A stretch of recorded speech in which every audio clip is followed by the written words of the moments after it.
DOT Blitz week is upon us. Let's talk about what it means to you specifically if you're an Amazon carrier.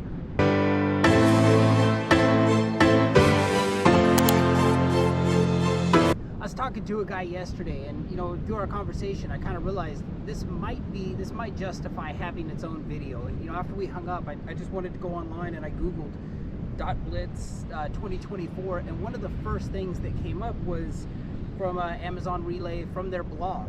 And I sometimes pay attention to what they say, but I'll put a link to it in here if you want to see it. But I went in there, I started reading about like all the different stuff that they talk about, and they're like, oh, basically like what it is, when it is. They kind of talk about, like in here, the misnomer that it's called a Blitz week, and really it's only over like a 72-hour period and everything. But I was reading through everything that they said, and they they're in here talking about what inspectors are looking for, all the different things that they could look up. But then it was interesting because they get to this part in here talking about when it starts, when it ends, and there was a segment in here talking about how rates go up because there's a lot of drivers scared to drive during this time, and how you can confidently haul freight for Amazon during all this stuff. And I'm not really trying to argue with that, but the thing that I kind of wanted to focus on was there was one specific thing in here I was looking for them to mention, and it was kind of glaring to me that they didn't mention it, and that was,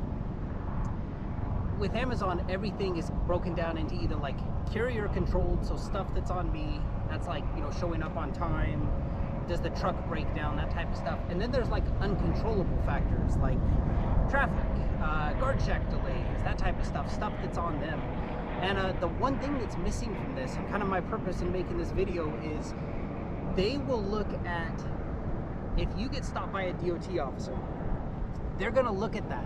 Obviously that inspection is going to take some time, and let's say you do everything right. You show up, you comply with what the officer's asking for, you get a little piece of paper stating that you passed. That time delay that you incur during that inspection, Amazon will hold that against you. Now you might be thinking, oh, there's no way they're going to hold that against you.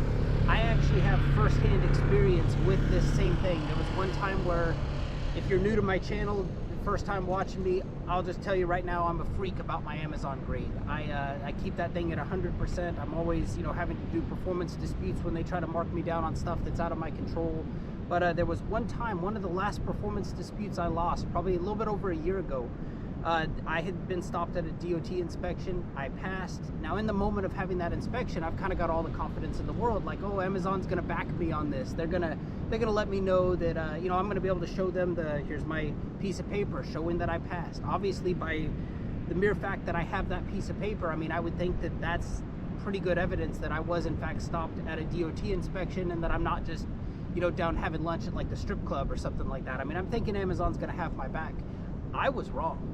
They marked me down for that, and you might be thinking, well, you just had bad luck. That wouldn't happen to anybody else. My buddy Billy over at Riddle Transport, the same thing happened to him. He went through a DOT inspection, passed, obviously was there, had the paper proving it, and Amazon considers that to be a carrier controlled issue. Now obviously I disagree with that. I mean, you tell me that like I showed up late, or the truck wouldn't start, or there was something, I'll take full responsibility for that. But I have no control over the DOT. I have no control over when and if they pull me in, when they pull me in, how long it's going to take. And if I arrive to an Amazon site, I'm one of those people who I always arrive early. If I'm early, I'm on time. If I'm on time, I'm late. If I do my part and show up on time, and I'm called into a DOT inspection that takes an undetermined amount of time, and obviously is under the officers who's inspecting me, their control, it's kind of hard for me to accept responsibility for that. But here's the thing, is Amazon has historically held that against you. Could they have changed? I mean, this happened to me, probably a little over a year ago. This happened to my friend Billy probably about 6 months ago. But it's just something worth bringing up, because last thing I want to see is you book a load during the DOT Blitz week, there's an increased risk of you getting an inspection, and get called in for that inspection, only to later learn that, yay, Amazon raised their rates because it's DOT Blitz week and capacity's down and people are scared to run. I'm not scared to run. I'll get to that in a moment. But to accept this thing only to then have buyer's remorse when you run the load, you think everything's good, and then on Sunday, guess what? Your on-time performance drops down.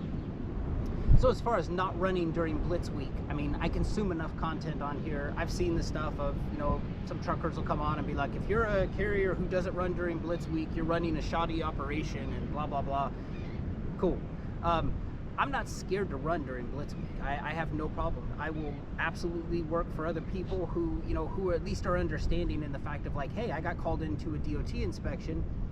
I'm now 45 minutes late. Here's my paperwork. Will you accept this as a viable excuse? I have no problem working for somebody like that. I'm not telling you to or not to work during Amazon. I can only speak from the perspective where I've had firsthand experience of saying, hey, I got called into a DOT inspection while on an Amazon load, and they marked down my score because obviously I was late. You know, I showed up to their site early, but because of the DOT inspection, it put me to ladder legs late like you would expect it would, and they wouldn't accept that. So that's my point in making this video. Just know that during this week, if you are a carrier who works for Amazon and you do get called in for one of these DOT inspections, you're not in control of how long that delay is gonna take. And if you are delayed to that next stop, they for sure will hold it against you. They've held it against me. I know where they've held it against you know, other people as well. So just go into this week knowing that. You know, would I be willing to work for Amazon during Blitz week?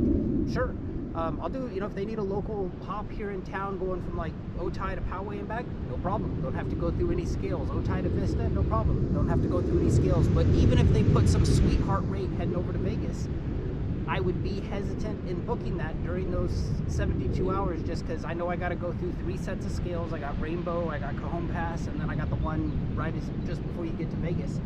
And I know that they're not going to cut me any wiggle room on the time. So would I work for them? Sure. Would I go over any scales for them during these 3 days? Absolutely not.